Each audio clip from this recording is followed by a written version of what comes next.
Welcome to Collision from Home. I'm so pleased to be here with Carolina and Dave to talk about advertising in 2021. Dave and Carolina, you both represent the evolution, almost the future of advertising. How did your platforms come into being? Can you tell us a little bit about your superhero origin story? Carolina, would you like to go first? Like the idea of superhero origin story. It really didn't happen that way as a superhero origin story. We're a very basic platform. We worked with NASDAQ and we layered ourselves on top of the NASDAQ OMX platform because we believe to bringing capital markets rigor into actually the advertising industry.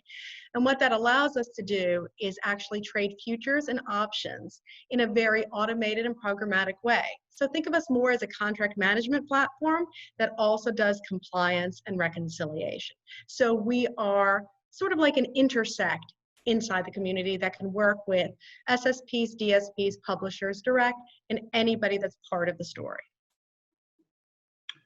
Yeah, TradeUs was founded in 2009, which at this point is really the battle days of advertising. And we were on a mission to try to transform the ads market into a real market, something that looks more like the financial market. And we did that by taking every ad as they're rendering and creating an auction in real time to try to sell the right ad to the right buyer and to put the right ad in front of the right consumer. It started out as sort of banner ads and stuff like that, but now we're looking at about 12 million ad opportunities every second. And increasingly, a lot of those are for things like connected television, where it's evolved so that all media is effectively being funded by this marketplace that we've created that very much has turned out to be a win-win-win for consumers, publishers, and advertisers. So very, very successful use of market dynamics, I'd say. Absolutely. Well, we're talking today about advertising in 2021. The future is here. So what does the future look like from your perspectives? Carolina? Well, the future that I see for the advertising market is we're going to be moving much more towards programmatic changes for all types of ads, whether it's out of home, whether it's connected TV, whether linear is going to be moving on to a fully digital manifestation on this. So I see this as a very ripe time for bringing in future buying into this, because we are now going to look more and more at audience futures, and this is what we're moving towards. And also options as a way for advertisers to actually look at quasi-guaranteed contracts, but being serviced programmatically. And that's what we bring to the table, as well as believe it or not, we're a $1 trillion business, one of the largest asset classes that doesn't have a secondary market. And that's also something that we hope to bring in at a later date and time. Yeah, we agree on the secondary market. We've been talking about that for a long time. Big fans. The fundamental, I think, future of advertising is built around the foundation that we created through what we did in display, which is that publishers are now used to getting high CPMs. Advertisers are used to getting great results and rich reporting, and everything's data driven. And we're taking that playbook that we established in mobile and all the rest of it, and taking that to connected television, which I believe will be all of television really soon. 64% of US adults have never had cable, and it's 74% for the 18 to 34 demographic. So like I said 5 years ago, I said, connected television and television generally is on a 10-year plan to transform to look just like digital. And that happened a lot faster than I thought. So, it's already very much happening. And then, with everything that's happening with the pandemic, it's having a lot of impacts and a lot of acceleration on what that looks like. A lot like kind of the moonshot, created a lot of technology. In that case, we chose to do it. In this case, we have to do it. The circumstances are driving technology forward in a lot of areas in sort of unpredictable, but pretty exciting ways. Oh, absolutely, Dave. Certainly, we're seeing it, and you touched on the massive changes that we're seeing in real time in terms of adoption of connected TV. How are major brands adapting to this shifting environment? Well, so it's at the point now where you can't just pretend connected television doesn't exist. There's this big block of consumers that you can only reach through connected television. And so every brand really needs to engage with it. And then through that process, after having been forced to, I think a lot of them are starting to say like, wow, I can do things like control frequency, which you could never do on linear television. So I can show an ad to a consumer a specific number of times. And so, I think the brands are all getting a good taste. Not just the brands, but even the linear teams of the brands, all the TV teams of the brands are kind of saying, whoa, this is great. And at this time, when everyone is so cost conscious, every company is super cost conscious, right? They're trying to make every media dollar or every dollar they have work as hard as they possibly can. So being able to control excess frequency and save that money is a huge hook. I mean, and that's a really simple thing, right? You can reach people and save money and control frequency. It's a very, very elegant thing for them to embrace right now. Oh, that's really smart. Carolina, what are you seeing in your world in terms of how brands are adapting in this time? Well, it's been very difficult for a lot of brands in this time. I mean, for most of the car manufacturers, you're seeing very little ads that are coming out, and their new campaigns are looking more towards the second half of this year.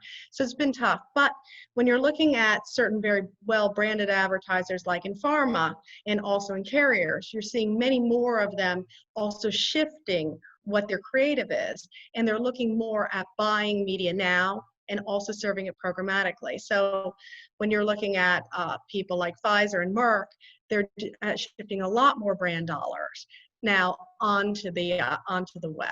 So I see a lot more of a shifting towards more of the traditional ideas that they would have in many other mediums. They're bringing it on to the web as well.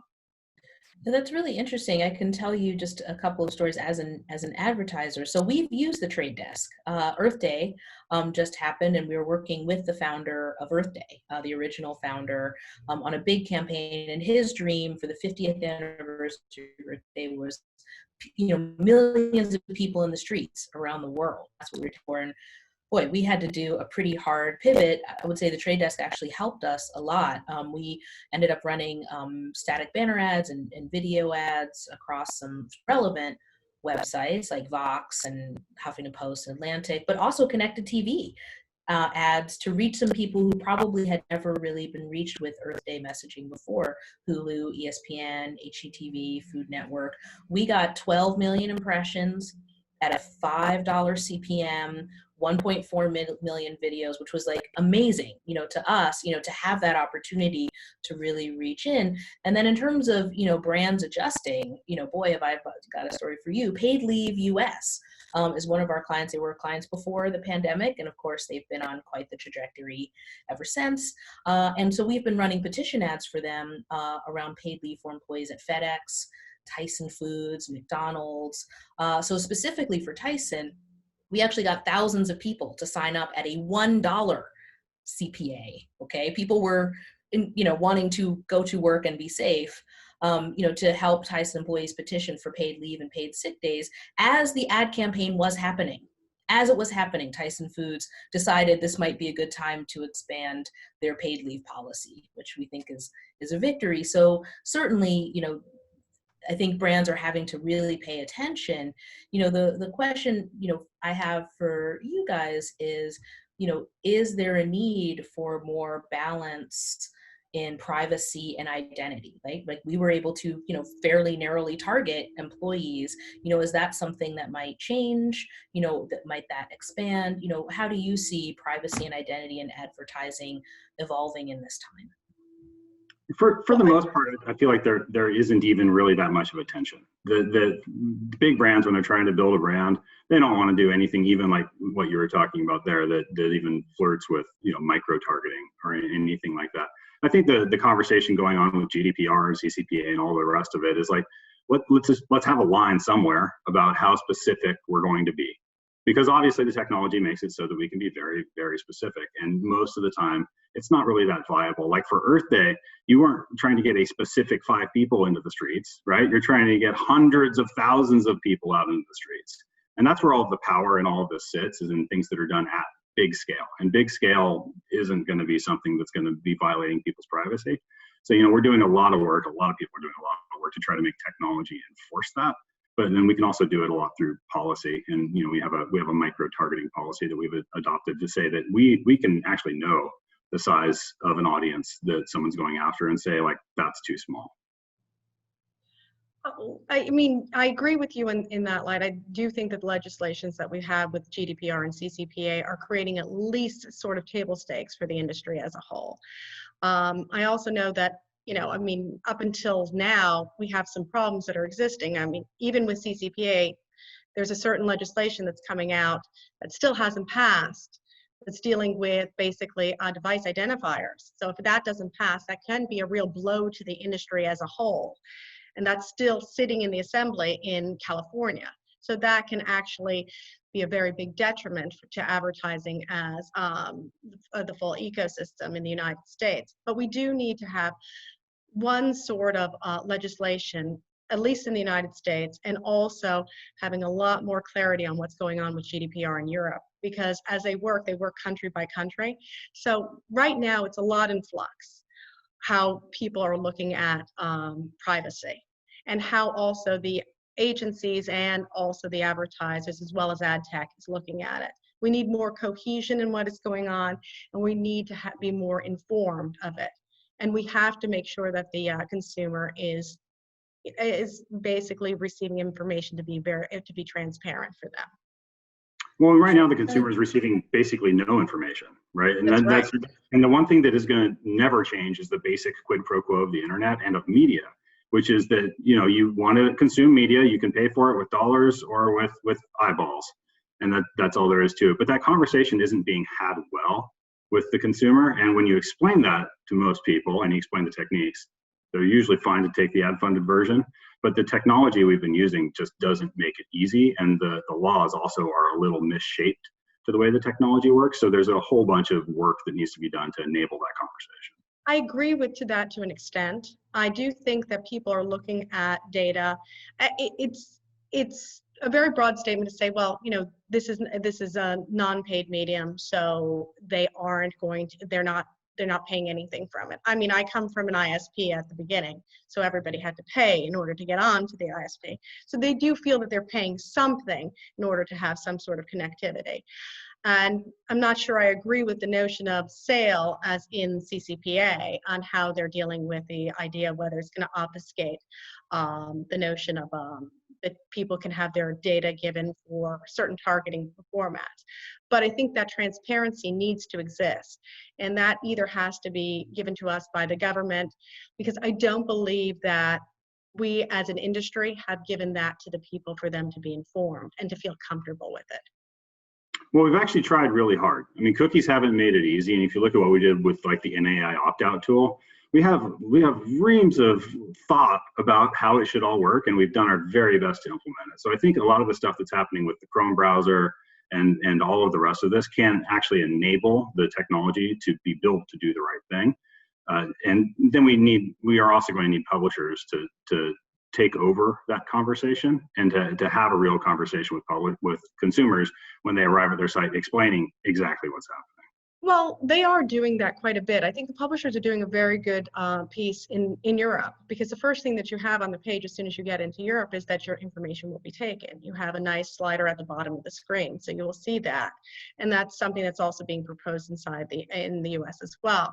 I mean, I know the NAI well when cookies were 33 years rather than a shorter duration on it way back in the 2000s. So yes, but all of these people live in siloed places, from NAI to IAB to other ones, from IAPP, the International Association of Privacy Professionals.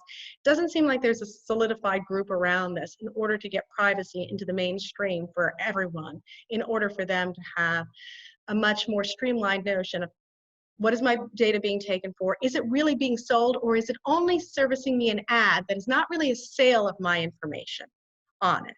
And then I'm getting a better ad that is given to me that I will find useful because of how I'm being, how I'm being actually used as an intender.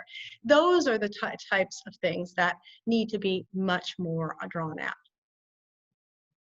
Yeah, I think both Europe and California are off the mark in terms of how they're asking us to have the conversation, Great. right? So in Europe, you have to have it a certain way. In California, you have to have it a certain way. And neither of those are really explaining what's going on.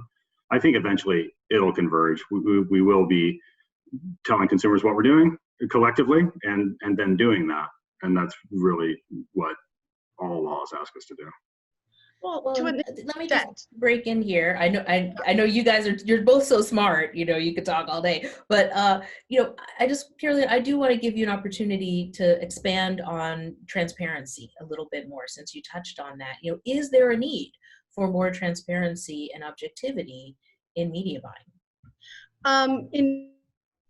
In the buying process, it's a very different from the privacy conversation. So definitely in transparency. This really works for the advertiser and for the publisher. Inside the supply chain, there has to be much more transparency.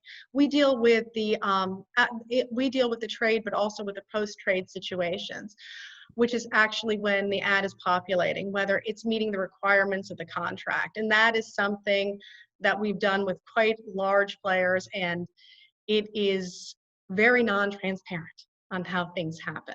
There's a lot of back and forth whilst things are populating. You'll be surprised at how much breakage happens actually when ads are being served in real time.